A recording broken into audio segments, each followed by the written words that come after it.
What's up, guys? Welcome back to the glove drop. I know that this video is late, this free agency video. I've been putting it off on purpose. I did everything I could to procrastinate, shot like 300 pucks, then I got a career-ending injury and a blister on my finger. But as much as this stings, it does not sting as much as the fact that I have to sit here in front of everybody today and say, Jack Johnson is a New York Ranger.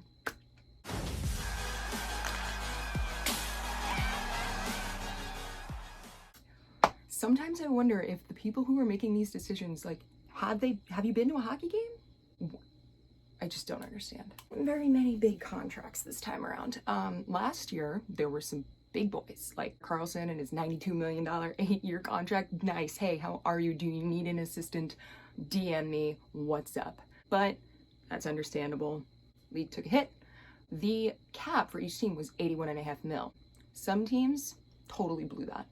They have $4 left. They have left themselves with no room, or they're over. So I disagree with that. I think that's dumb. What I want to talk about are the huge moves that actually were made. While they weren't at the same price tag that we were seeing last year, they were pretty impactful just on the league in itself. First being Alex Pietrangelo. He was basically the face of the St. Louis Blues on that run for the Cup. That team in itself had such a dialed dynamic. Like, they were buddies. These guys were tight, and you could tell that they loved playing for that organization and with each other. He got swiped up. Vegas Golden Knights, 7-year, $61.6 million. Not bad.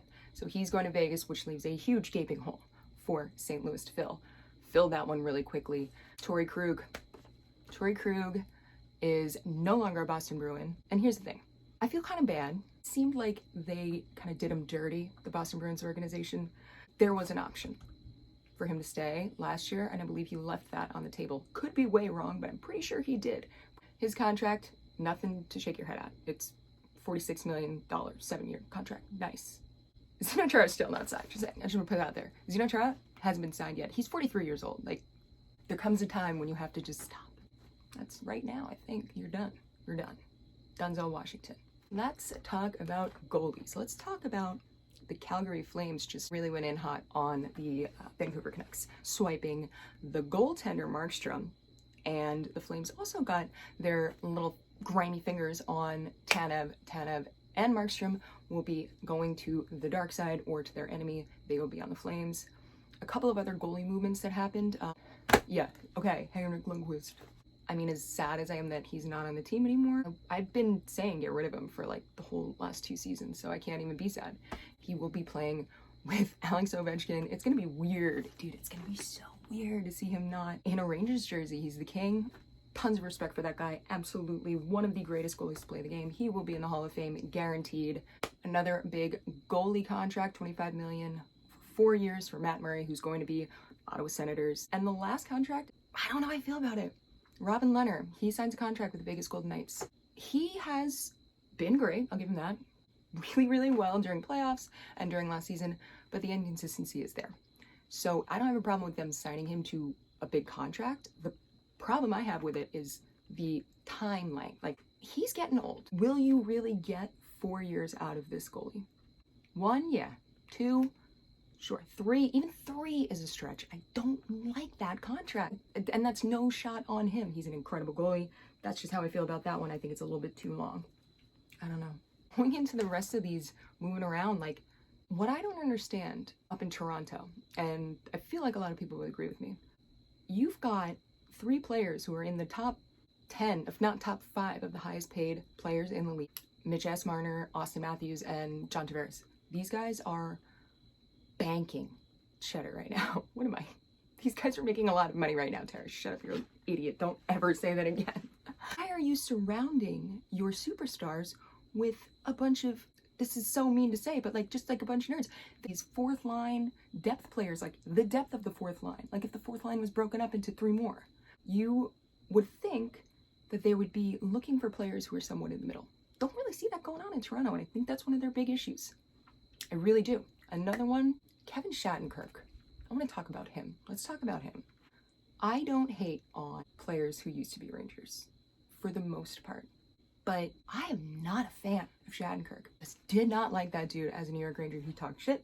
He just was not a team player, had no faith in it, and was kind of an a-hole. Shattenkirk was just given a 3-year, $11.7 million contract to the Anaheim Ducks. Now, you can sit there and say, oh, you just won the cup and, you know, he did decent. He was playing with the best players. Most of the time, yeah, you're going to play a little bit better. But he didn't do anything extra special. He didn't go above and beyond. He is not going to come in there and be some standout player. Shattenkirk, you're the worst. Speaking of other former Rangers, Jimmy Vesey. Now, a couple years ago when he was coming out of Harvard, people were bugging out. You're thinking that this guy, yeah, it's going to take maybe a season to progress because he's a little bit of a smaller guy. I was expecting to see this kid actually do something, and he's not. Jimmy Vesey has now signed a $900,000 contract 1 year with the Toronto Maple Leafs. I just think it's interesting how Kevin Hayes, who was a fat boy, no offense if you ever watched these, but Kevin Hayes was a fat boy and he wasn't doing anything but getting healthy scratched. And Jimmy Vesey was the golden boy. Now you see how players progress through the NHL 5 years later. Hayes has got this monster contract in Philly. He's killing it. And then you've got Jimmy Vesey, who is on a 1-year league minimum. Oh, other than that, there was a few other big moves. We're seeing Taylor Hall. He's going up to Buffalo. I know that he is expecting, or a lot of people expected, and he wanted a longer contract with a little bit more security, but he's going 1 year, $8 million with Buffalo. I think that if it wasn't COVID land, he would be given a much, like at least a longer, it would have been a few years minimum, at least. But I think that he is going to do much better up in Buffalo. No offense to, well, the Devils were terrible last year, but he went to the Coyotes, and even still, it was like just a little rough for him. I think he's going to fit in much better with the Buffalo Sabres. Max Domi signed a 2-year, $10.6 million contract with the Columbus Blue Jackets. I think that he's going to really like Tort. I really think that he is going to love being coached by John Tortorella. That will be fun for him. There are quite a few teams who are way over the cap, and yikes, you gotta leave some wiggle room.